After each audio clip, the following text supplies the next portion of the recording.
Eu não compartilhei a tela.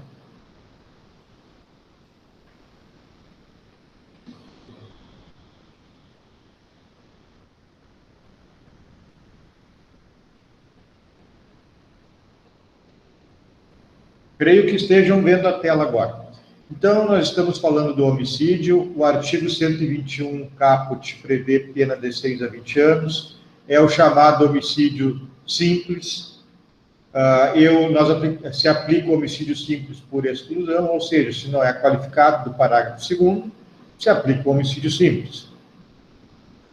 Existe a figura do chamado homicídio privilegiado, que é uma causa especial de diminuição de pena, é aplicada na terceira fase da dosimetria da pena, do cálculo da pena, e também nós chamamos de minorante. Há uma diminuição, então, de 1/6 a 1/3 na pena, se presente as condições que nós veremos a seguir. Essa minorante, ela não interfere na descrição do fato típico, continua sendo matar alguém, só que terá uma diminuição de pena.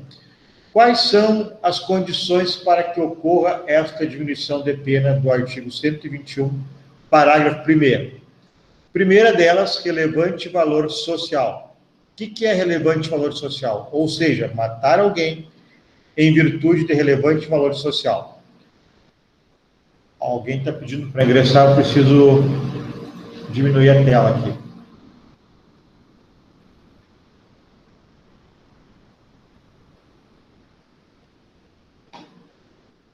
Relevante valor social é algo um pouco difícil de acontecer atualmente.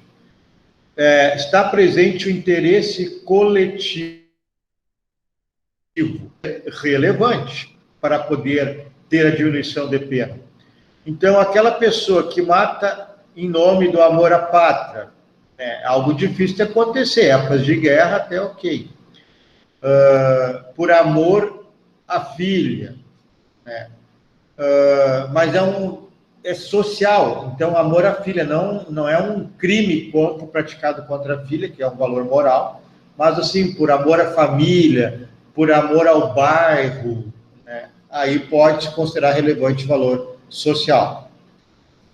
Também pode haver essa redução de pena se presente a ideia do relevante valor moral. E claro, né, tem que ser relevante esse valor. Então, por exemplo, a eutanásia se considera, quem desliga os aparelhos de um moribundo que está em estado vegetativo no hospital, ele comete o crime de homicídio, mas poderá incidir esta minorante de diminuição de 1/6 a 1/3 da pena, por se considerar de relevante valor moral, está ligada ao agente que foi morto e ao agente que pratica o delito. O pai que mata o estuprador da filha, né, ele chega em casa, a filha está abalada, chorando, machucada, enfim, foi estuprada, e ele sai atrás e mata o estuprador. É um crime de homicídio, mas poderá incidir esta redução pela presença do relevante valor moral. Esta é a primeira parte do homicídio privilegiado. Aquela pessoa que pratica o homicídio por relevante valor social ou relevante valor moral, ela pode ter um redutor de pena. Alguma pergunta ou eu posso ir adiante? Pode ir. Então, vamos lá. Obrigado pela resposta, porque eu não vejo vocês. A outra parte do artigo. Estar, né, sob o domínio de violenta emoção. Guardem essa palavra, ó, domínio. Eu já vi um exercício da OAB que falava uma outra palavra que era menos que domínio. Estava influenciado pela violenta emoção. Influenciado pode estar presente aqui, ó, 653C. Aí é uma causa de atenuante ou atenuação genérica da pena, lá no cálculo da pena, segunda fase. Então, aqui é sob o domínio. Deixa eu voltar aqui. Bom, depois eu volto. Bom, quando é que se caracteriza a violenta emoção? Então, um estado afetivo que produz violência momentânea no indivíduo. Então, é uma violenta emoção. Tá? uma simples paixão, por exemplo, não caracteriza, né? Não autoriza a privilegiadora. Então, mata porque está apaixonado. Agora, pode-se matar, caso de adultério, por exemplo, uma possibilidade. Flagra o cônjuge em ato de traição. Aí é uma possibilidade, né, de estar em violenta emoção. Aqui eu coloquei para vocês, então, não confundirem domínio com influência. Se for influenciado por violenta emoção, é uma causa genérica de redução de pena, prevista no artigo 65.3c. Se for domínio, aí pode reduzir a pena de 1/6 a 1/3. Também faz parte do homicídio privilegiado a possibilidade de redução de pena em caso de matar alguém por injusta provocação da vítima. A provocação, obviamente, tem que partir da própria vítima, aquela que foi vítima de homicídio, e deve ser injusta, ou seja, injusta provocação da vítima. Então, a pessoa provoca o agente que comete o homicídio ato contínuo, e essa provocação tem que ser injusta. Não significa antijurídica. Por quê? Injusta não quer dizer que seja contrária à lei. Pode provocar o indivíduo a chamá-lo por algum predicado negativo, enfim, alguma provocação injusta, ou algo que ocorreu na vida dele, ou algum apelido nefasto, alguma coisa. Mas não necessariamente que seja antijurídica essa provocação injusta. Por quê? Se for antijurídica, pode ser que caracterize situação de legítima defesa. Porque na legítima defesa há que existir uma agressão injusta e tem que ser criminosa, antijurídica, típica e antijurídica. Então, eu vou me defender de uma agressão injusta que é antijurídica, no caso da legítima defesa. Esta injusta provocação não cabe legítima defesa, tem que ter esse cuidado, porque se coubesse legítima defesa, não seria diminuição de pena, seria um fato atípico, né? Seria uma excludente da ilicitude, não haveria crime. Então, não confundam injusta provocação com uma injusta agressão, que é a injusta agressão antijurídica. E, por fim, essa diminuição de pena também pode ocorrer se esta injusta, houver uma retaliação, né? Houver esse crime, for imediatamente após a provocação e a reação. Então, a prática desse homicídio privilegiado tem que se dar num curto tempo entre a provocação e a reação. Provocou injustamente, a reação tem que ser breve. O intervalo de tempo tem que ser quase inexistente. Ok? Alguma pergunta? O homicídio privilegiado, quem está pedindo para ingressar, também não se pode deixar de observar, acabei não falando, a figura do homicídio privilegiado, a questão da atenuante genérica prevista no artigo 65.3a. Se tiver presente relevante valor social ou moral, há previsão lá no 65.3a. Então, não posso aplicar uma delas. Aí eu pergunto para vocês, quero que vocês me respondam. Qual das duas eu aplico? Vou abrir o Código Penal aqui para nós vermos.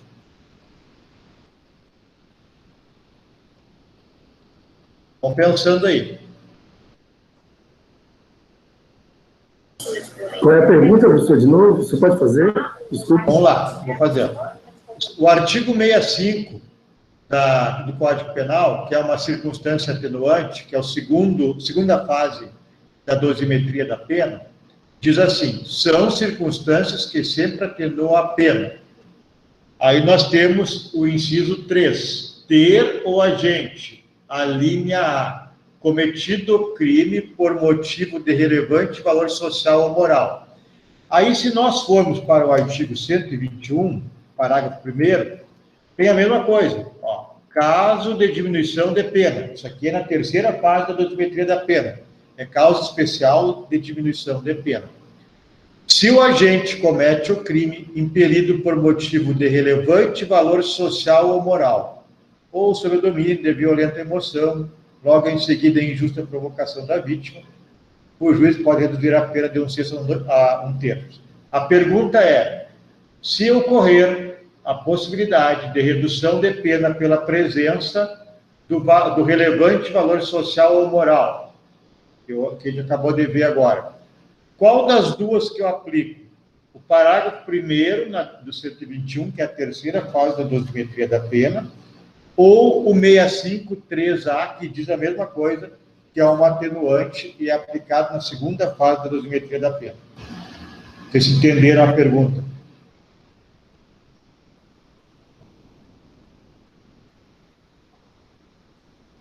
Eu tenho lá, vou repetir, a possibilidade, como julgador, de aplicar o homicídio privilegiado. Vamos dizer que o pai matou o estuprador da filha. Aí eu tenho o artigo 121, parágrafo 1º, homicídio privilegiado, que fala que há uma redução de pena se o crime for cometido por motivo relevante de valor moral, que é o exemplo que eu estou dando.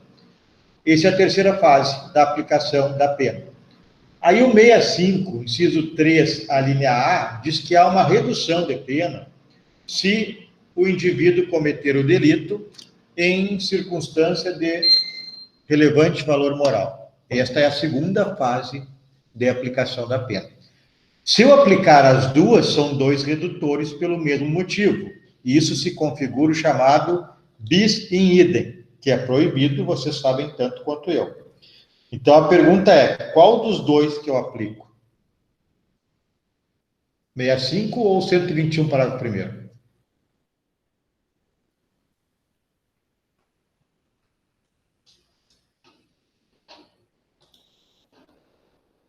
Depende. Do que, Alia? Pode abrir o microfone, pessoal. Depende se tem algumas outras atenuantes no caso, não? Porque se você tiver uma outra atenuante na segunda fase, pode usar essa. Se não tiver, usa outras. Se tiver, pode sair passeando por isso. A opção. Eu acho que tu está pensando nas qualificadoras, Alia. Não é a mesma situação. As qualificadoras, se eu tiver duas, eu posso usar uma na terceira fase e uma para fazer a qualificação do crime, né, que é a primeira fase, e a outra na segunda fase, se eu tiver duas, por exemplo. Não é bem a mesma situação. Acho que seria uma ou outra, e não as duas. Silvia, tem que ser uma ou outra, senão eu terei o instituto do bis in idem, o que é proibido. Não posso punir duas vezes a pessoa pelo mesmo fato. Então, eu não posso somar ou diminuir, se for o caso, né, nesse exemplo, diminuir a pena duas vezes. Então, qual seria dos dois, o 65 ou o parágrafo 1º do 121? Bom, tem que ser obrigatoriamente o parágrafo 1º do 121, como diz a Paula. Por quê? Porque já é uma previsão específica. Está lá no artigo 121, matar alguém. Eu matei alguém e eu matei por relevante valor moral. E tem esse parágrafo no homicídio. Então, eu vou usar este parágrafo. Eu não vou poder usar, eu vou ter que pular na segunda fase da pena o artigo 65.3a, que fala a mesma coisa. Seria uma redução de pena. Então, eu só vou usar o do 121 porque é específico para o homicídio. Certo? Entenderam isso? Professor, só uma pergunta. Pode falar, Arthur. Não se pode usar, assim, o bis idem para, vamos dizer assim, para prejudicar ou aumentar, sei lá, o réu, né? Ele já está sendo acusado por um crime, e você não pode agravar mais a situação dele. Mas no sentido de beneficiar, tudo pode ser usado para beneficiar o réu, estou certo? Tudo não. Eu tenho a mesma situação, eu tenho um homicídio e tenho duas possibilidades de diminuir a pena, mas só que é a mesma diminuição. Então, eu só posso aplicar uma diminuição, não posso praticar o bis in idem, mesmo que seja para beneficiar, porque é a mesma situação. Então, nesse caso, entendi agora. Nesse caso, não pode se usar os dois artigos porque é uma situação única, é isso? Isso, o pai matou a filha que estuprou, o pai matou o elemento que estuprou a filha. Como é por motivo de relevante valor moral, eu tenho, na aplicação da pena, duas fases que fala que pode reduzir a pena por relevante valor moral. Mas é o mesmo fato, é o mesmo artigo, é o mesmo crime, então eu não posso usar duas vezes o mesmo redutor. Certo, mas se os dois artigos têm a mesma consequência, eles estão na mesma medida? O parágrafo, o 65 é a cargo do juiz, não tem quantidade de pena. O juiz que vai avaliar e vai determinar quanto ele quer diminuir. O 121, parágrafo 1º, já tem ali uma... Já determina. Isso.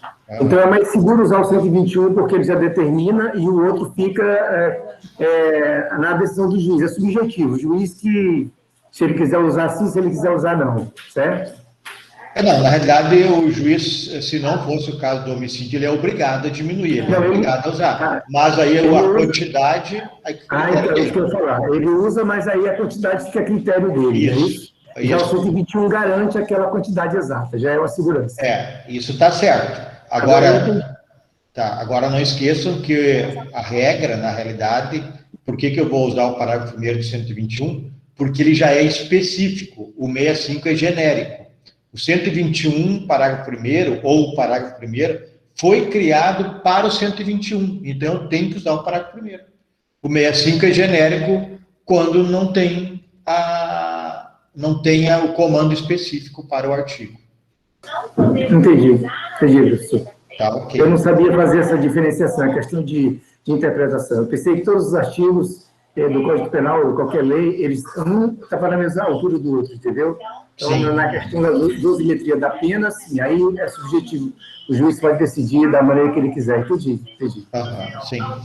Okay. Alguma pergunta mais, pessoal? Então, vamos adiante.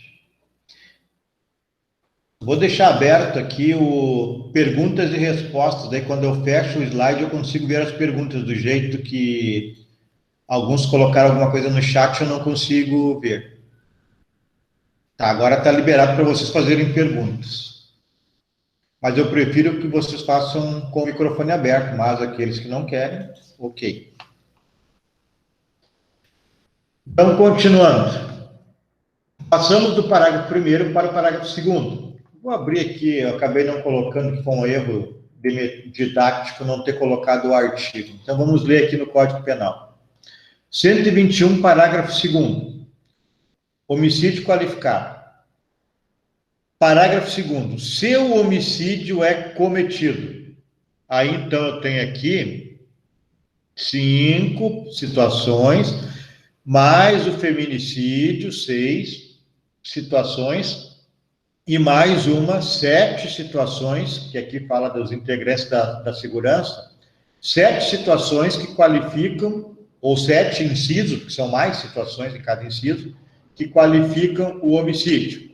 Vamos ver, começar no inciso 1. Qual é a diferença prática, consequência desse homicídio simples ou qualificado? A primeira delas é a pena.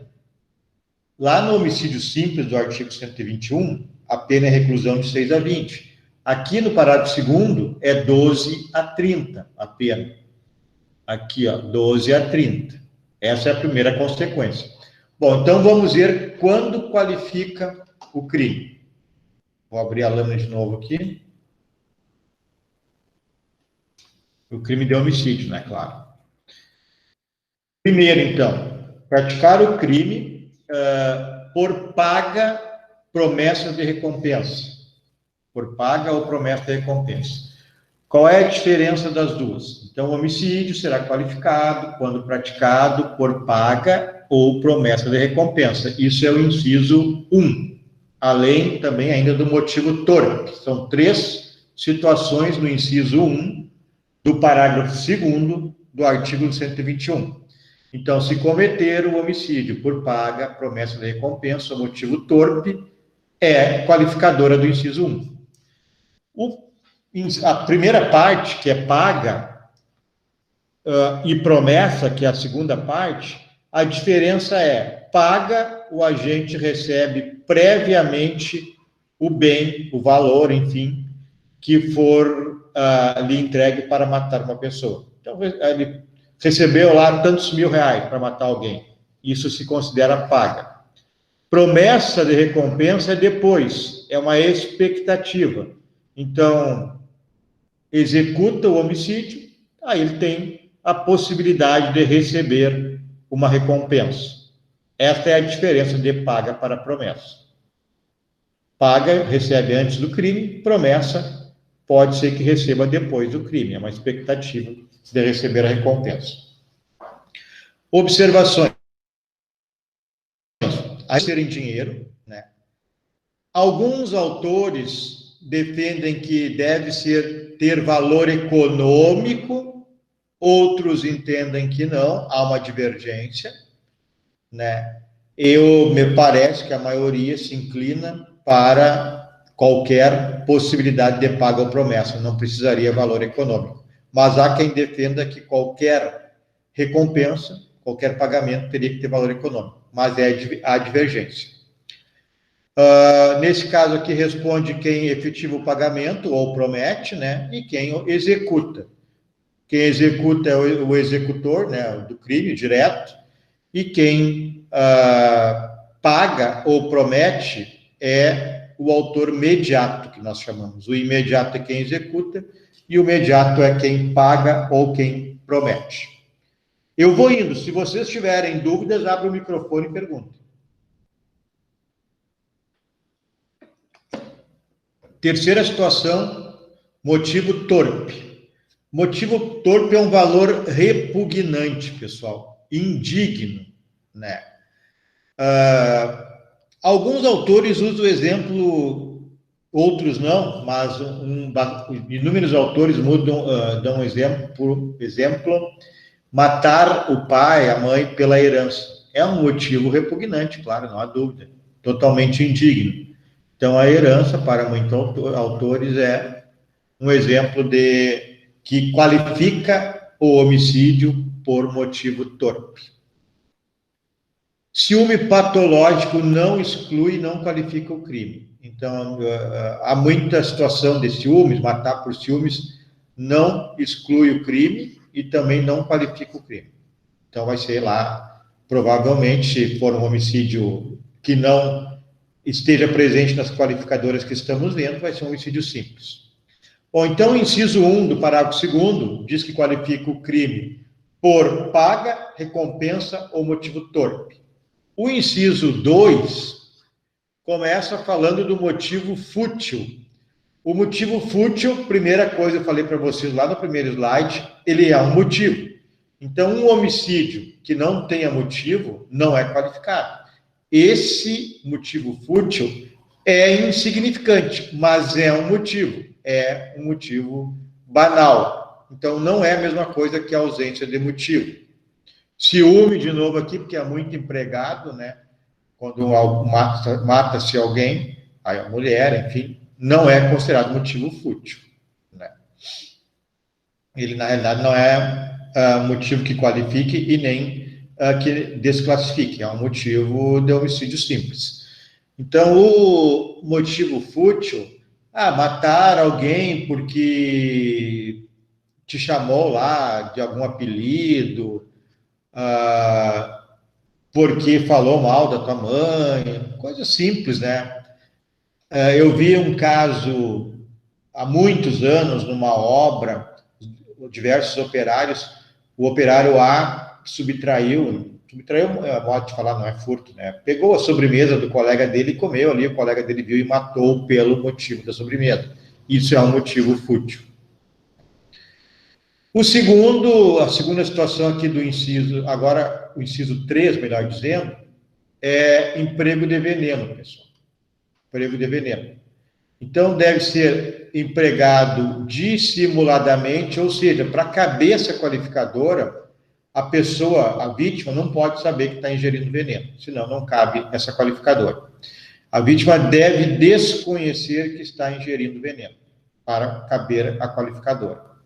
Um exemplo que pode ser empregado, que não é o conceito de veneno que nós conhecemos, é açúcar para diabético. A pessoa sabe que o inimigo lá, que a pessoa que ele quer matar é diabético, então ele ingere muito açúcar na bebida, na comida, ou alguma forma que faça o diabético ingerir sem saber que está ingerindo para a sua morte.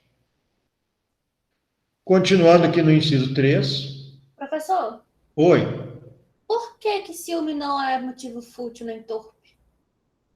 Então quer dizer que é mais fácil a pessoa matar por causa de uma sobremesa, mas o ciúme não qualifica? Não faz sentido para mim. Eu acho tão estúpido quanto matar por causa de uma sobremesa. Entendi. Mas o que se fala, né, é que o ciúme é algo que não chega a ser não é um motivo bobo, então ele não é um ciúmes que exclui a conduta, né, como o indivíduo matou porque estava dominado pelo ciúme, então não exclui a conduta. Mas entende a doutrina, César Roberto Bittencourt, cito para vocês, tem na biblioteca digital de vocês, que ele não qualifica o crime, né? Agora, talvez eu não tenha me expressado bem, por motivo torpe, né, pessoal? Aqui que está a situação. E aqui que tu perguntou, ciúme não é motivo fútil, né? Então, também não qualifica pelo motivo fútil. Por isso que é a defesa de doutrina, como a do César Roberto Bittencourt, que não é uma qualificadora. Se trata apenas de um homicídio simples, o ciúme. Mas, né, creio que possa haver jurisprudência de acordo com a tua pergunta, entendimento. Mas a doutrina que nós usamos diz que não é. César Roberto Bittencourt. Não sei se era essa a dúvida. O problema, professor, é que torpeza e futilidade, elas se confundem muito. Então, tanto confundem que no motivo fútil, ele repete sobre o ciúme. Ele esclarece. Ciúme não é motivo fútil. Por quê? Porque torpe e fútil, vamos dizer assim, na interpretação popular, até os operadores do direito, eles confundem. Se eles não tiverem com um vadimeco ali na mão, enfim, com a lei na mão. A gente que estuda, rever isso, Código Penal, a gente confunde, porque é muito bem parecido as duas coisas.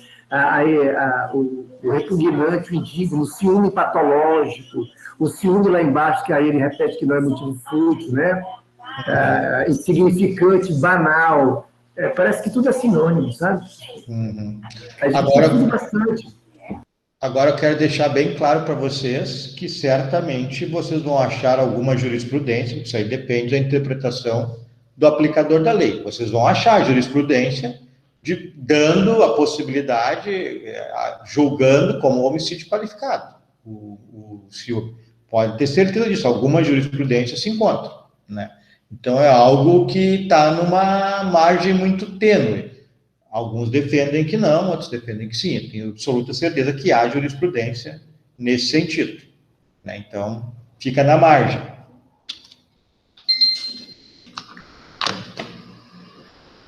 Então, vamos adiante, prego de veneno, ok. Fogo ou explosivo, pessoal. Algumas questões bem técnicas, bem teóricas, né? O fogo ou explosivo também, dependendo da situação, pode constituir meio cruel, coloca fogo no indivíduo, né? Aí eu tenho a possibilidade de enquadrar o indivíduo como homicídio qualificado por fogo, mas nesse caso aqui, a ideia é um meio cruel, colocar fogo numa pessoa. Então, caberia mais essa qualificadora por fogo, ou até por explosivo, quando toca fogo numa numa porta de uma casa ou num carro, e tem alguém perto e morre queimado, né? Então, derrama combustível aqui, ateia fogo em algum local e a pessoa morre. Então, tem que ter esse cuidado que pode constituir, se eu empregar o fogo, dependendo de como eu fizer, direto no corpo de alguém para essa pessoa sofrer mais, pode ser um meio cruel. Então, tem essa dificuldade de fazer também esse enquadramento, se é por motivo de fogo, que qualifica, ou por meio cruel. Asfixia, impedimento da função respiratória, aí tem diversas situações, enforcamento, afogamento, né? Por gases, também abre o gás da casa, enforca a pessoa, afoga a pessoa, tudo pode ser considerado motivo de qualificação por homicídio qualificado por asfixia. Também pode qualificar o crime de homicídio pelo emprego de tortura, e aqui nós temos que fazer uma diferenciação. Homicídio qualificado por tortura é diferente do crime de tortura previsto na Lei 9.455 de 97. Por quê, pessoal, que é diferente? Alguém tem ideia? Bom, vamos lá. Quando eu pratico o homicídio... Qual é o ano da lei, professor? O ano da lei? 9.455 de 97, é a lei de tortura. Ali tá mais relacionado à questão da tortura em tempo de guerra, é isso? Deixa eu achar aqui. Preso de guerra ou qualquer coisa assim. Olha só, o inciso 3 aqui fala, a gente está comentando agora, com emprego de veneno, explosivo, asfixia, tortura, que é o que eu estou perguntando. Tortura. Aí eu falei para vocês terem cuidado, porque essa tortura aqui não é uma repetição do que tem na Lei 9.455 de 97, que prevê morte por tortura. Aí eu pergunto, qual é a diferença quando eu uso o 121 e quando eu uso a lei de tortura? É bem simples. Eu vou usar o homicídio qualificado quando o objetivo do agente é a morte. Então, ele passa a torturar o indivíduo para chegar ao homicídio. Ele quer homicídio, essa é a intenção. Só que ele quer que o indivíduo sinta mais dor. Então, ele passa a torturar. Quase tipo, dá para confundir também lá com homicídio qualificado por emprego de meio cruel, né? Mas não, o objetivo é matar torturando. Torturando crueldade, isso, Arthur. É algo mais forte que o meio cruel, é torturar.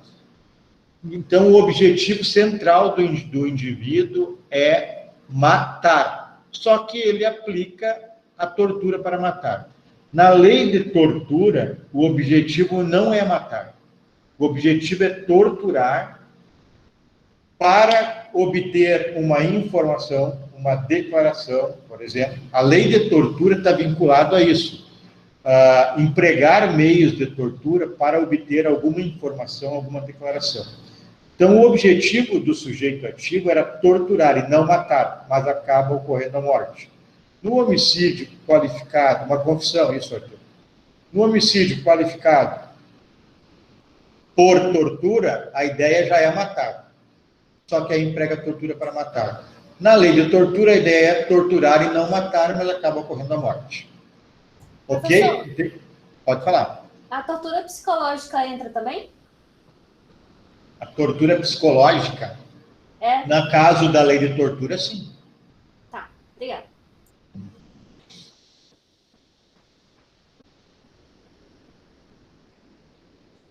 Então, vamos adiante.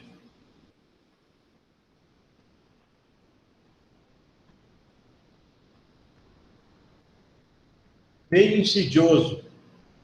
Temos mais algumas coisas, então, aqui ainda no inciso 3, né, que é bem longo. Meio insidioso. Meio insidioso é aquela... Só que eu lembrei uma coisa que o nosso professor aqui de Direito Penal nos falou, comentou conosco, os dois professores, O senhor pode até me relembrar melhor. Ele disse que houve uma época em que a confissão era a mãe das provas, é isso? Foi uma confissão, pronto, estava tudo certo. Só que por qual meio se conseguia essa confissão? E a tortura era um dos métodos, não é isso? Sim, é isso. Por isso que houve mudança no Código Penal, ou me parece que criaram um Código Penal, de que a tortura ela não pode ser usada para arrancar de alguém confissão, né? A tortura qualquer prova produzida por tortura é uma prova ilícita e não pode ser pelo nosso Código de Processo Penal. Tá previsto, se torna uma prova ilícita, né? Isso, está previsto na Constituição Federal. Prova ilícita. Mas houve um tempo em que isso era real, né? Sim, com certeza. Eu te diria que hoje é real. Hoje existe tortura no Brasil afora para obtenção de provas, como onde está a arma do crime, onde está o corpo da vítima. Só que quando essa tortura não vem à tona, a prova acaba sendo lícita. Agora, se descobrir a tortura, aí acaba sendo ilícita. Entendi. Por isso que a prova... Professor, pode falar. Muitas das vezes, até a coação, ela já é um tipo de tortura, porque os caras ficam indagando e, digamos assim, muitas pessoas, às vezes, por ser simples, ali não tem muito argumento, são confrontadas de forma assim que, para mim, esdrúxula, tá entendendo? De forma que a pessoa fica coagida a se manifestar, digamos assim, de uma forma que, às vezes, ela nem tenha feito, digamos, determinada coisa, ou que tenha feito, mas não na proporção que determinados agentes imputam a certas pessoas. Então, isso é muito complicado.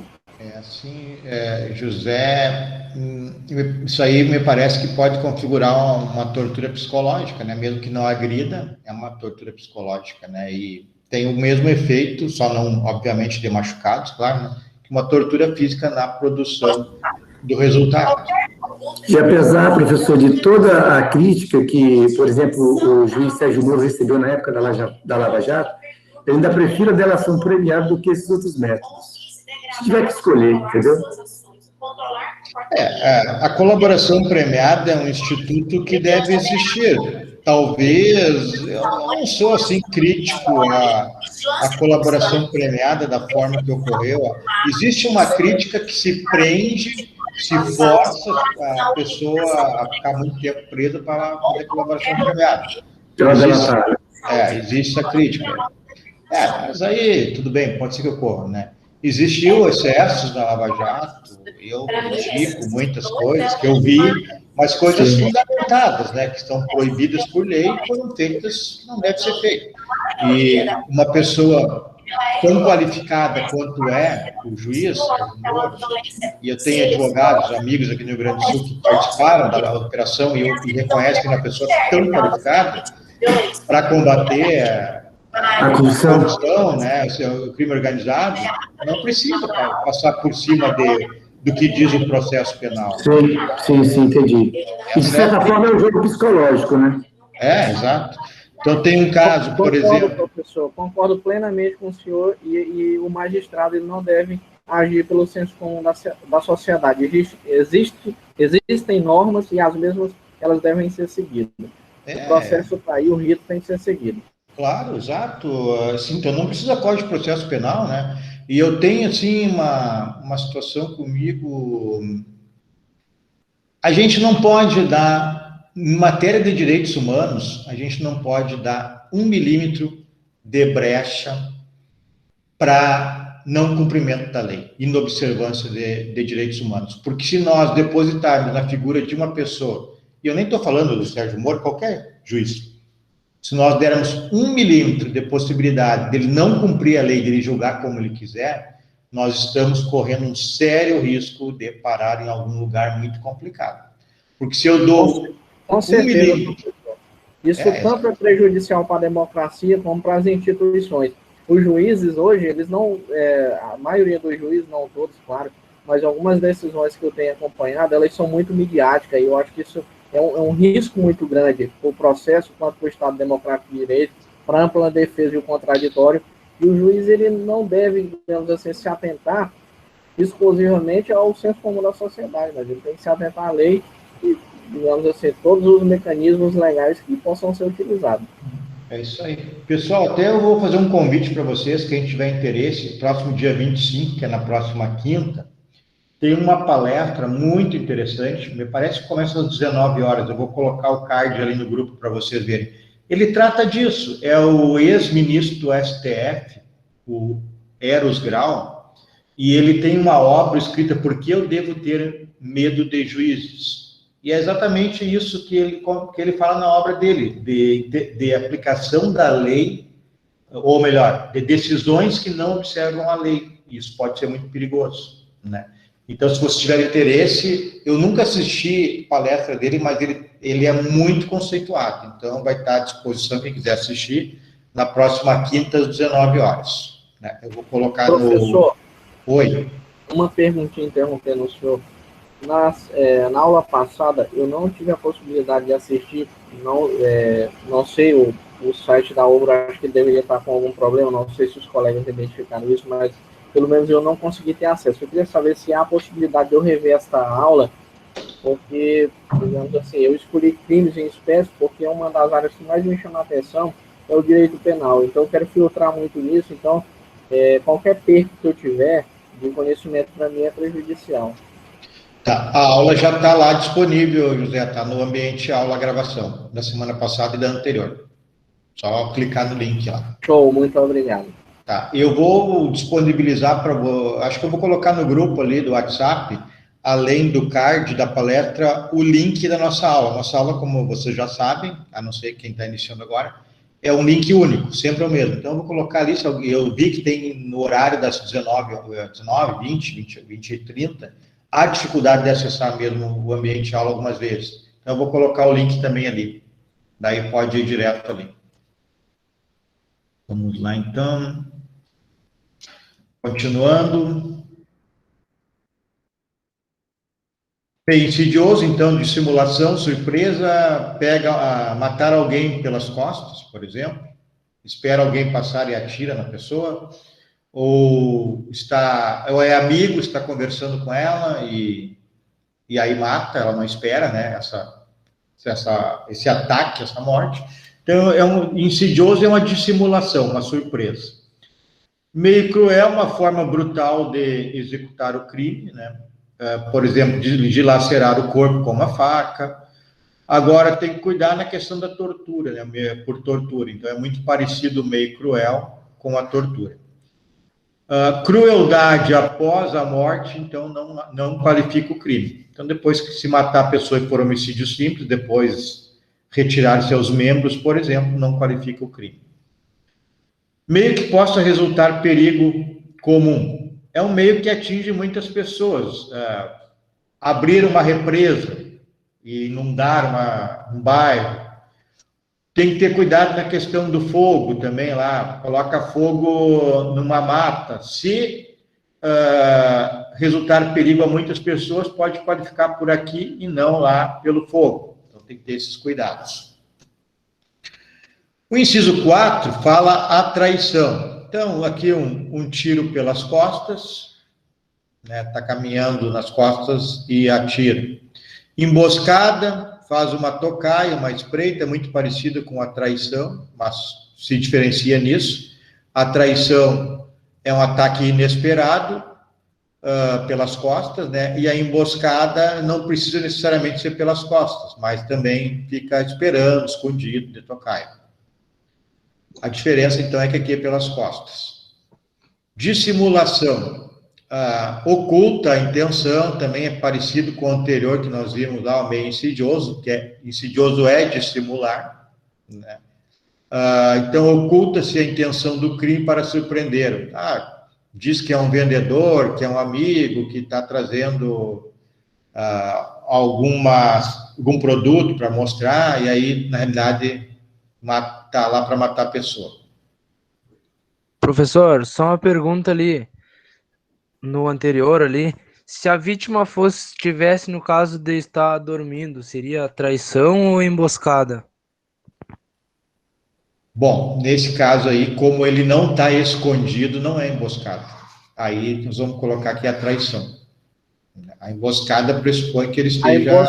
Professor, a emboscada, no caso, é o agente ativo que, no caso, se esconde, né? Quem vai cometer o crime que se esconde, não quem vai sofrer o crime, né? Digamos assim. Isso, quem vai praticar o crime fica de tocar, escondido, atrás de uma árvore, no meio de umas casas. E a traição, esse exemplo aí do tiro, quem está dormindo, é a traição, porque é um ato inesperado, mas não está escondendo, está escondido para esperar a pessoa. Certo? Tá bom, obrigado. Eu vim de uma região do país que, digamos assim, muito violenta, e lá a gente via muito falar sobre esses crimes aí de pistolagem, que chama, né? Sim, sim. Os caras fazem muita tocaia, e etc. Bom, vamos lá então. Aqui de simulação vimos, ainda agora no inciso 4, recursos que dificultam e impossibilitam a defesa. É a mesma natureza da traição e emboscada, porém, né, quando há dificuldade, então, de aplicar, não se enquadra bem ali na traição, na emboscada, eu uso esse recurso como qualificador, é recurso que dificulta ou impossibilita a defesa. Eu já vi aqui algumas situações jurisprudenciais, tipo amarra a pessoa, ou 5, 6 matam aí caberia essa ideia aqui de recurso que dificulta ou impossibilita a defesa. Então, tem lá 2, 3, 4 matando. Já vi também a pessoa desce da motocicleta e já atira em alguém que está parado. Dá para enquadrar nesta linha aqui, recurso que dificulta ou impossibilita a defesa. Surpresa, ataque inesperado, imprevisível, bem parecido com os anteriores também, né? A vítima não nota a possibilidade de ser morto. Poderia dizer um exemplo que eu já dei anteriormente, né? Está conversando com um amigo e o amigo tem a intenção de matá-lo, mas ele não nota, né, que esse amigo tem a intenção de atirar. Então, são situações bem parecidas, ou enquadro num, ou enquadro no outro, onde se configurar melhor. Porque, na realidade, tudo isso aqui está dentro de uma ideia de dissimulação, de recurso que dificulta a defesa, tudo está muito próximo, então, desta ideia de maior, que é a impossibilidade de defesa, surpresa, dissimulação. O inciso 5, esse aqui é bem diferente agora. Pratica o homicídio para assegurar a execução de um crime que ele quer praticar. Então, por exemplo, ele quer sequestrar lá um grande empresário. Aí ele acaba matando o guarda-costas para fazer isso. Então, para assegurar a execução de um sequestro, ele mata o guarda-costas. Pratica um crime para assegurar a execução de outro. A segunda parte pratica um homicídio para assegurar a ocultação, quer dizer que já praticou um delito. Ocultação e impunidade.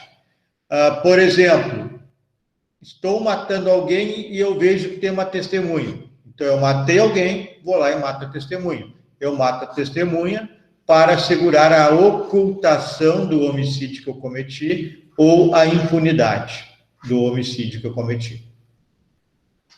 Para assegurar a vantagem de outro crime, então, assegurar o ganho de um crime, roubo, furto, e eu mato comparsa para assegurar a vantagem do crime. Então, tem lá 2, 3 comparsas, uma associação criminosa, e mato 1 ou 2 dos meus comparsas para assegurar, então, a vantagem do crime. Bom, feminicídio, pessoal, inciso 6, qualificadora também. Está dentro da ideia de violência doméstica e familiar, né? É o menosprezo pela condição, né, de mulher.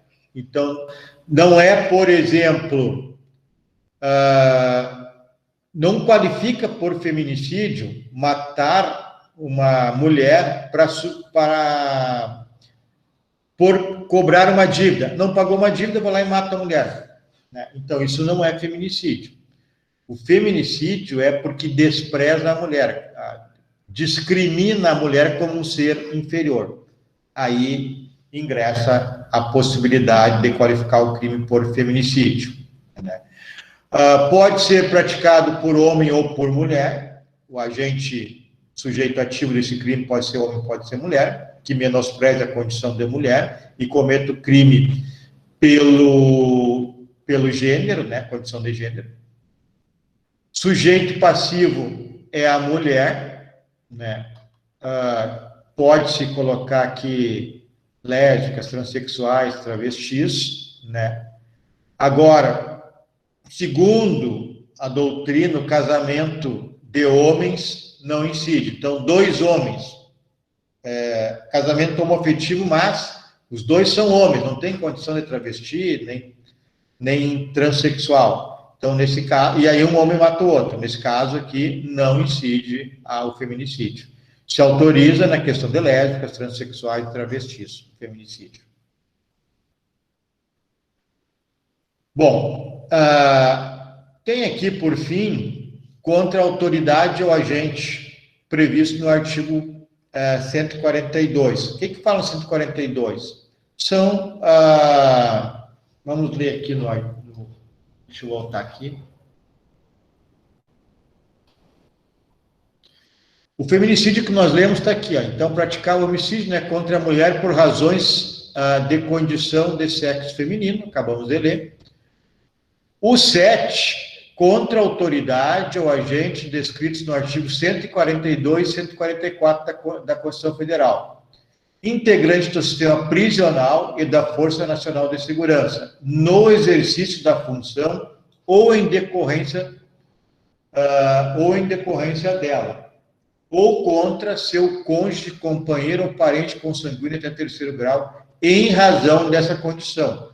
Ou seja, é praticar o homicídio contra integrantes das Forças Armadas, 142 da Constituição Federal, das Forças de Segurança, 144 da Constituição Federal, contra os integrantes do sistema penitenciário, né, os agentes penitenciários, a polícia penitenciária atualmente, os integrantes da Força Nacional de Segurança, que estejam no exercício destas funções ou em razão do exercício dessas funções, bem como contra cônjuge, companheiro ou parentes até 3º grau, desses integrantes que eu acabei de citar, Forças Armadas, pessoal da Segurança, pessoal da Superintendência de Serviços Penitenciários, Força Nacional, aí matam os seus cônjuges, companheiros ou parentes até 3º grau, em virtude da atuação ou de fazerem parte destas organizações.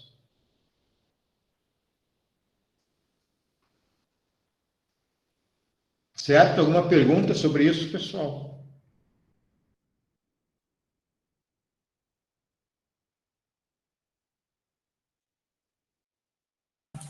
Por enquanto não, professor, tá tranquilo. Tá bem, obrigado. Anotei para vocês uma observação, ó. Não incide em parentes por afinidade. É consanguíneo, até 3º grau. Então, sogra, genro, sogra não é parente, né, pessoal? Se matar a sogra, o cara vai achar bom, né? No máximo um homicídio simples, né? Tô brincando. Tá. Cunhado também não é parente, não, né, professor? Cunhado. Oi? Cunhado. Isso aí. Tô brincando, tá? Da sogra pode ser qualificada, não por esse caso aqui, mas pode ser por outro, depende de como cometeu o crime, tá? Então não confundam aí. Então existia ligação com a função, né? Já falei. Acho que é isso, então. Bom, o homicídio culposo. O homicídio culposo está no parágrafo 3º do Código Penal. Vamos dar uma lidinha lá. Parágrafo 3º diz o seguinte: se o homicídio é culposo, a pena já muda, ó, detenção, não é mais reclusão, de 1 a 3 anos.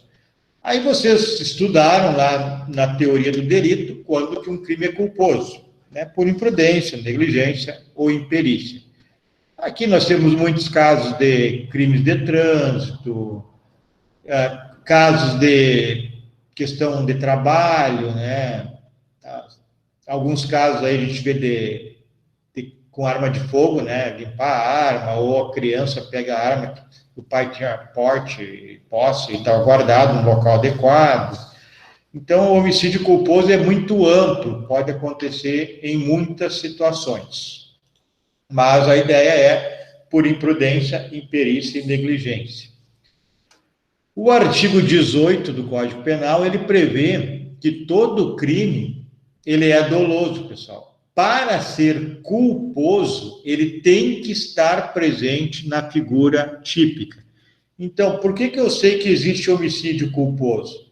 Porque tem o parágrafo 3º do artigo 121, dizendo que é possível aplicar a pena de homicídio culposo.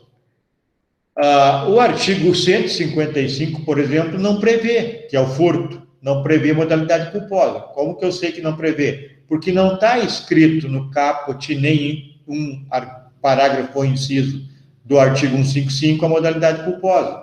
Então, com base no artigo 18, os crimes são dolosos. Serão culposos se previstos no tipo penal, no próprio tipo penal.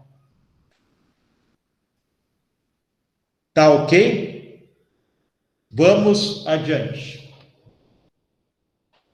Quero voltar no Código Penal. Caso de causa de aumento de pena. Parágrafo 4º.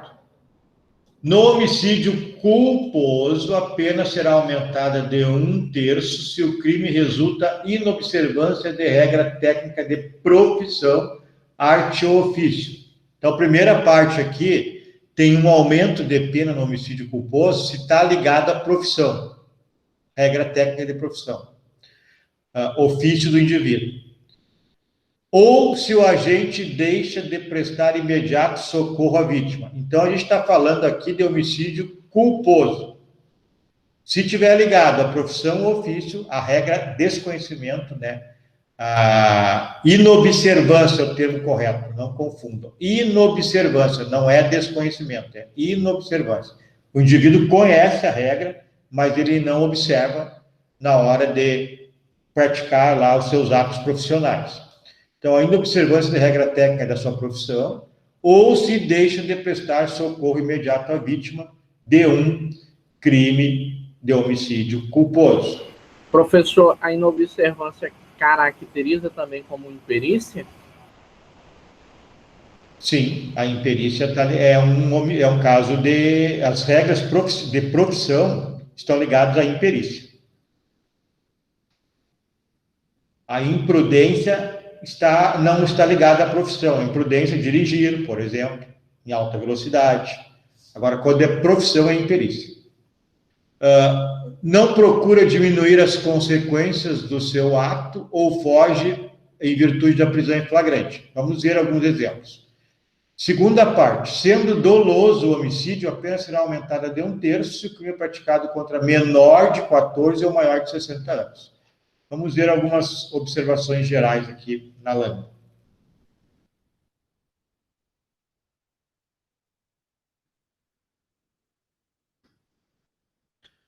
Então, primeira parte, quando o crime é culposo, é a inobservância de regra técnica. Aí, lembrando que eu falei lá, o agente conhece a regra, mas não a cumpre, não a observa quando realiza a sua profissão.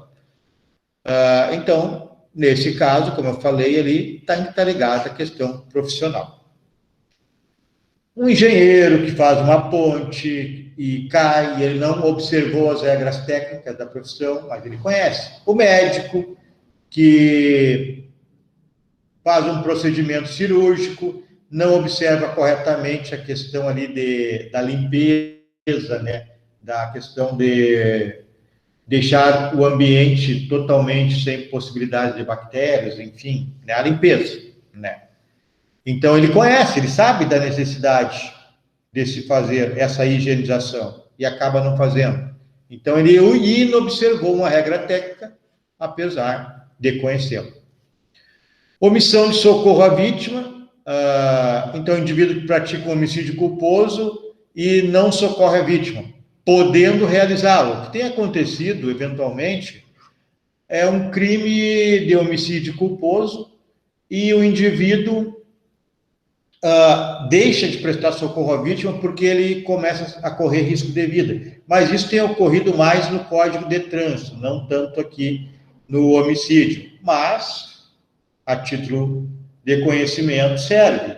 Se o indivíduo praticar um homicídio culposo e estiver a sua vida em perigo, poderá deixar de socorrer, que não incidirá essa causa de aumento de pena, que é essa majorante. Não procurar diminuir as consequências do comportamento. Então, o indivíduo pratica um crime de homicídio culposo, está limpando a arma, dispara, está trabalhando na construção, cai um tijolo na cabeça do operário lá embaixo. Então, ele pode tomar alguns atos, né, pessoal, para diminuir as consequências, chamar a ambulância, ou até mesmo conduzir ao hospital. Então, são situações em que demonstra que o agente tentou diminuir as consequências do crime que ele praticou. Fuga para evitar o flagrante, quando também não ocorre risco de vida. E a segunda parte é aquela em que trata do crime doloso. Então, se o homicídio for praticado contra menor de 14 anos, incide esse aumento de pena. Se for maior de 60 anos, também. Aqui é interessante, ó.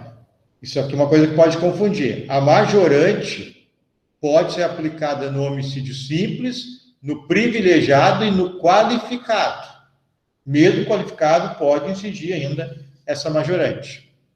A idade também tem que se verificar na data do fato, menos de 14 e mais de 60. Existe uma agravante genérica, no artigo 612, a linha H, que é a mesma coisa, a idade 14 e a idade 60.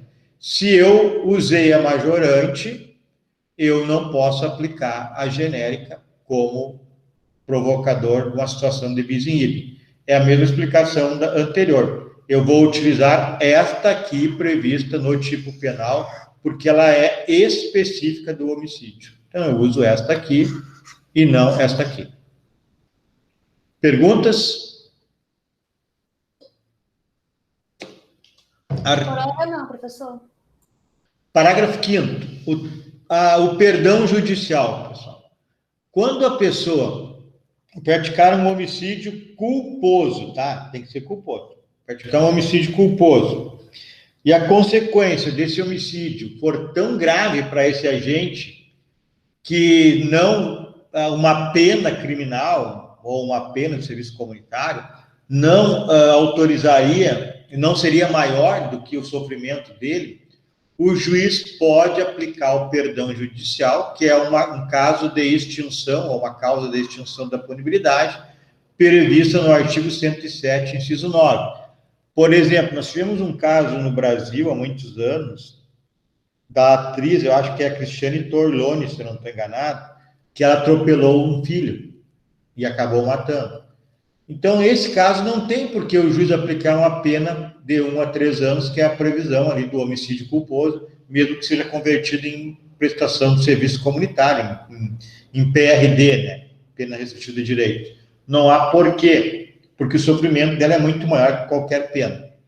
Aqui na minha cidade, no meu estado, que é agrícola, não sei como é o de vocês, quem está fora do Rio Grande do Sul, eventualmente acontece de pais que atropelam os filhos com um trator. Aqui na minha cidade já aconteceu umas 2, 3 vezes, né? E também não tem por que aplicar a pena. É comum também, infelizmente, acontece inúmeras vezes no Brasil afora, o pai que leva todos os dias o filho para a escola. Em determinado dia ele muda o trajeto, surge um imprevisto, ele para num local e ele alterou a rotina dele. Aí deixa o filho dentro do carro, esquece, no banco de trás.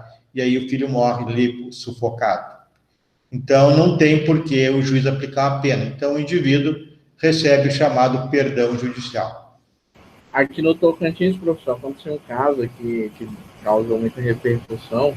Um pai estava trabalhando, digamos, o cara trabalhava numa... Aqui a gente chama draga, né, que trem que mexe com areia.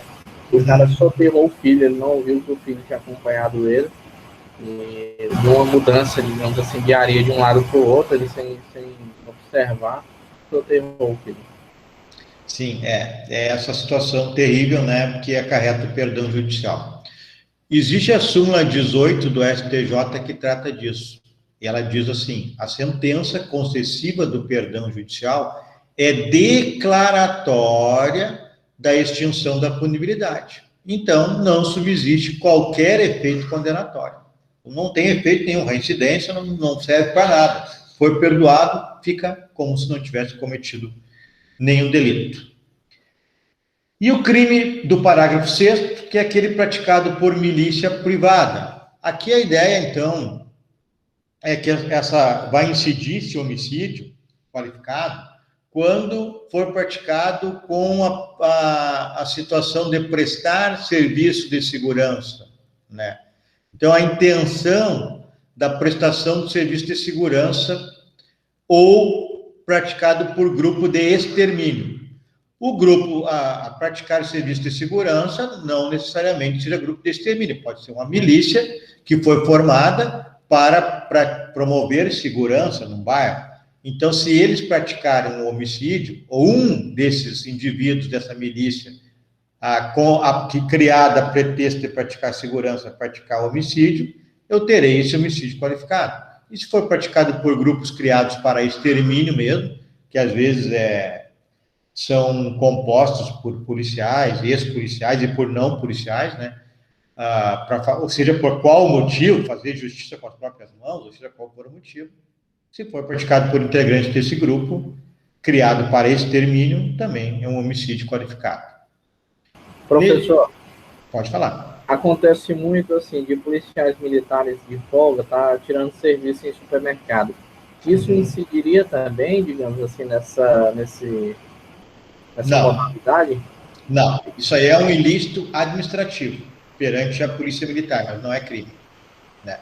Aqui a questão é criar um grupo, uma milícia ou um grupo, para prestar segurança para uma comunidade. Tem lá 20 comércios num bairro, então vamos prestar segurança, substituir o Estado na prestação de segurança. Essa é a ideia do serviço de segurança praticado por milícia. Não sei se respondi a tua pergunta. Sim, sim. Professor, seria um grupo de uma segurança privada, alguma coisa assim? Só não dá para confundir com a segurança privada legal. Por exemplo, pode ter uma empresa de segurança privada que o comerciante contrata para realizar a segurança. Isso aqui é um grupo criado ilegalmente que obriga os comerciantes, seja quem for lá, as pessoas que moram em determinado bairro, a pagá-los a título de segurança. Tá bom, então, entendi. É aquele velho ditado, né, professor? Ou pagam, nós mesmos cometemos os crimes. É isso aí, exatamente. Vocês me pagam, não terão problemas de crime nenhum, mas se não me pagar, nós vamos fazer pagar na marra ou cometer os delitos. Isso aí. Bom, quando tiver presente qualquer uma dessas situações, o homicídio é qualificado. Então, não há que confundir com o artigo 288A do Código Penal, vamos ler ele aqui, que trata dessa situação de milícia também. Milícia, não era milícia, milícia. Constituir, organizar, integrar, manter ou custear organização paramilitar, milícia particular, grupo ou esquadrão com a finalidade de praticar qualquer dos crimes previstos nesse código. Bom, se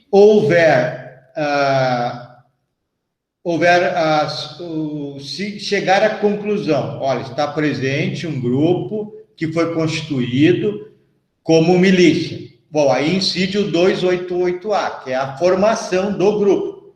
Agora, se ocorrer o homicídio, aí eu vou qualificar, vou tipificar como homicídio qualificado. Não posso colocar os dois, segundo o entendimento doutrinário. Então, se o indivíduo praticou o homicídio, eu qualifico ele como homicídio qualificado, por ser integrante de milícia e por ter praticado homicídio, claro. E aí eu não aplico o 288A. Alguma pergunta, pessoal? Não? Então, nós vamos fazer o seguinte, nós podemos tocar ainda mais 10 minutos. A instigação ao suicídio não dá tempo de ver, porque ela é bem longa. Com a mudança que ocorreu no último ano, no artigo 122, tornou muito longo. Vamos dar uma olhadinha no artigo 123, que é possível nós vencermos ele, nesses 10 minutos. Paula, queria falar?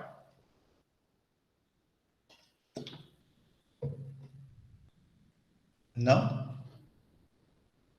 Ia pedir para o senhor deixar a gente fazer a atividade da aula passada atrasada. Queria pedir para deixar fazer a atividade da aula passada, é isso? Isso, é o senhor liberar os 10 minutos mais cedo. Tá, mas eu não entendi. Tu quer que Eu acho que ela está falando do TDE, professor. Tá. Quer que eu comente o TDE ou quer fazer o TDE e aí encerrar a aula? Não, é só para fazer mesmo. Não tem problema não. Pode continuar, professor. Professor, eu Oi. tenho uma dúvida sobre ele, inclusive. Ele tá valendo nota, presença, tá valendo alguma coisa? Porque estavam discutindo isso lá no grupo e eu fiquei na dúvida. Bom, deixa eu ver como é que eu vou te responder isso. Não vale nota e não vale presença. Na realidade... Faz para aprender, né? Para aprender. Na realidade, era para ser a chamada de vocês, era para ser a presença, né? Mas, como há um entendimento jurídico de que não se pode reprovar por falta alunos que estão vinculados ao EAD, em que pese o curso de Direito não ser EAD, essa disciplina até é EAD, mas as outras não serem EAD, serem do presencial, se entendeu que juridicamente seria muito perigoso cobrar como presença. Então, se iniciou lá no começo da pandemia cobrando como presença de TDE, mas depois concluiu que não se pode fazer isso. Então, na realidade, é um método de aula para você aprender. Bom, professor, mas se o senhor prorrogar o prazo, eu também agradeço muito, porque eu não fiz. Tá, vamos dar uma olhada aqui. Deixa eu ver se eu consigo abrir aqui.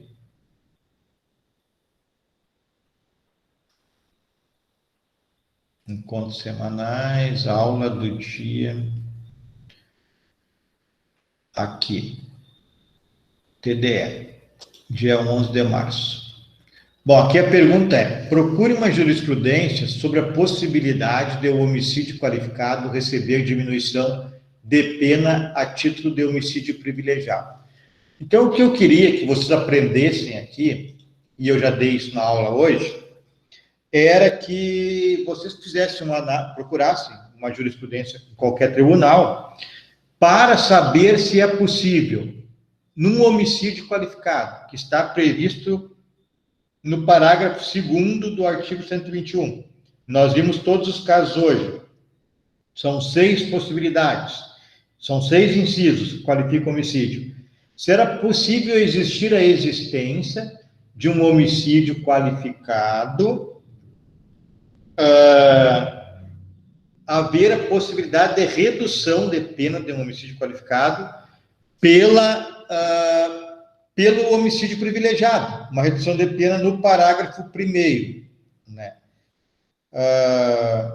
A ideia era essa, então, pode ou não pode? Eu tenho um homicídio qualificado, está no parágrafo 2º. Aí eu posso empregar o parágrafo 1º num fato constante no parágrafo 2º? Porque a diminuição de pena está lá no parágrafo 1º. O que vocês acham? Professor, Oi. no caso, a jurisprudência que eu encontrei foi uma decisão de uma apelação de acusação e defesa que estavam apelando contra a sentença. Nesse caso, o colegiado, né, decidiu que era possível, tinha sido classificado, o réu tinha sido classificado como o crime tinha sido classificado como homicídio qualificado privilegiado, só que a pena tinha sido a acusação, a defesa tinha pedido para reconsiderar a pena, porque a quantidade de tempo, né, a pena que tinha sido decidida não tinha sido, deixa eu ver a palavra correta, não estava adequada ao delito, né, ao delito que ele havia cometido. Então, está correto? Tá correto, é possível. É possível sim. Então, deixa eu dar mais um exemplo também. Se nós pegarmos assim, o pai que toma conhecimento do estupro da filha. Tá? Aí, ele cria uma emboscada, ou seja, ele esconde, espera tocaia passar o estuprador. Quando passa o estuprador, seja pelas costas, a traição, ou seja pela frente, como queira, ele atira no indivíduo e o mata. Nós temos aí a presença de um homicídio qualificado, seja por tocaia, seja por emboscada, seja por traição, está qualificado. Tá. Aí eu vou utilizar o parágrafo 1º, que é a diminuição de pena por relevante valor moral, né? Que foi o estupro da filha. Então, é possível, sim, a Silvia achou a jurisprudência e é possível, sim, aplicar a redução de pena do parágrafo 1º para os crimes qualificados, ou homicídios qualificados previstos no parágrafo 2º. No passado, pessoal, existia uma ideia, assim, uma interpretação topográfica. Ou seja, se vem antes, o legislador não quer que aplique no que vem depois. Então, como a privilegiadora, o privilégio está no parágrafo 1º, o legislador não quer que aplique ao parágrafo 2º, mas isso já é passado, muito distante já.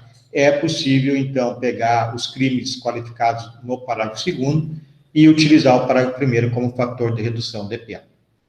Esse era o TDE. A ideia é essa. Professor? Pode falar. Eu também achei, mas eu queria comentar outra coisa. Eu assisti um tribunal de júri aqui em uma das disciplinas que foi nos pedido para ir até o tribunal para assistir uma sessão, e lá eu me deparei exatamente com essa situação. O rapaz cometeu um crime, ele tinha um caso com um senhor que era homossexual, e havia um certo ciúme grotesco. Esse senhor, que ele era homossexual, ele sabia que o rapaz que ele saía, tinha uma namorada ou uma esposa, e ele aceitava. Mas aí um belo dia lá, aconteceu de ele, enciumar e beber um pouco mais. E aí os dois brigaram, entraram no carro e foram andando no meio da viagem, parou o carro, aí começaram a brigar de novo. E aí a alegação do rapaz que cometeu o homicídio, ele disse o seguinte: ele me provocou, ele me empurrou, me xingou de tudo e ficou me empurrando, eu mandava ele parar. E ele ficava, aumentando mais o meu nervosismo, empurrando, tal, e foi. E aí, do meu lado, tinha um pedaço de paralelepípedo, né, uma pedra, e eu peguei e bati nele. E aí ele caiu. Só que eu estava tão cego de raiva que eu dei mais 2 vezes na cabeça dele, e aí ele morreu. O advogado dele estava tentando provar que, apesar de ele ter cometido o homicídio que estava sendo caracterizado como um homicídio qualificado, poderia ser, sim, transformado em privilegiado, porque ele foi provocado, e mais provocado, e mais provocado, e no momento do crime ele não estava raciocinando direito. E me parece que ele ganhou a causa. Sim, sim. Mas eu acho que esse caso aí, para mim, não teria uma, digamos assim, como que eu posso dizer, um benefício, não, porque o cara tinha, digamos, a opção de, mesmo que tenha sido instigado, não entra como um benefício, né? Eu sei que no final do julgamento, até o promotor, ele entrou, em consenso com o advogado de defesa, o defensor público, e realmente a decisão parece que foi essa mesmo. Não, tranquilo. Nesse caso aí, daria até para... Não ia receber. Obviamente, o fato concreto a gente precisaria ver para dizer alguma coisa melhor.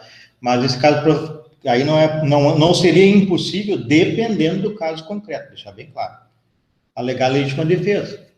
Aí devia estar empurrando, tu não é obrigado a ser empurrado, pode se defender. Agora, tu usou de excesso. Agora, esse excesso pode ter sido culposo. Ficar cego de raiva pode ter sido culposo. Mas tudo depende do caso concreto. Apenas uma troca de ideia. Não estou dizendo para vocês que é ou não é. Só uma troca de ideia que seria possível analisar essa situação. Bom, pessoal, só para terminar, o TDE, a ideia do TDE é para vocês aprenderem. Então, quem faça um esforço e realize. O TDL serve, assim, como algo que potencializa o conhecimento. Então, dificilmente eu vou colocar para vocês um TDE uma questão de marcar objetivo. Eu preciso que vocês pensem e pesquisem para tentar que o conhecimento de vocês dê mais um passo, se amplie, vá além da nossa aula. Essa é a ideia. Então, não vai ser assim, eu vou colocar um TDE exatamente o que eu falei em sala de aula. Não. E não se preocupem, não, a questão não é acertar ou errar, não vale nota, não é acertar ou errar. A questão é tentar aprender. Se está totalmente errado, não tem problema, pesquisou, é o que interessa. Professor, certo? E todos eles vocês vão corrigir?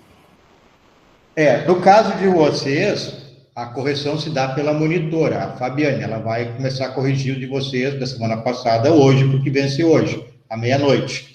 Mas não tem nenhuma impossibilidade de eu comentar com vocês. Me perguntem que eu comento, não há problema nenhum.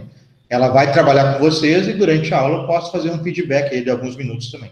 É só me perguntar. Ok? Então, a semana que vem, eu vou colocar aí, para lembrá-los lá por quinta, o cardzinho da palestra do ministro Eros Grau, que é às 19 horas, quem tiver interesse, é bem interessante. Aí depois, às 20h30, 20h36, para ser específico, a gente se encontra. Então, só para não preocupá-los, o crime de homicídio é muito longo, a gente conseguiu terminar hoje. O de instigação ao suicídio é bem longo, mas depois a coisa vai andar mais rápido, porque os outros crimes são bem... Tirando ali o roubo e o furto, os demais são bem mais sucintos. Aí a gente anda mais rápido. Então, um abraço, uma boa semana, se cuidem aí, né, nessa questão aí da pandemia, e para que todos tenham saúde até a próxima semana. Mas, professor, boa noite. Boa noite.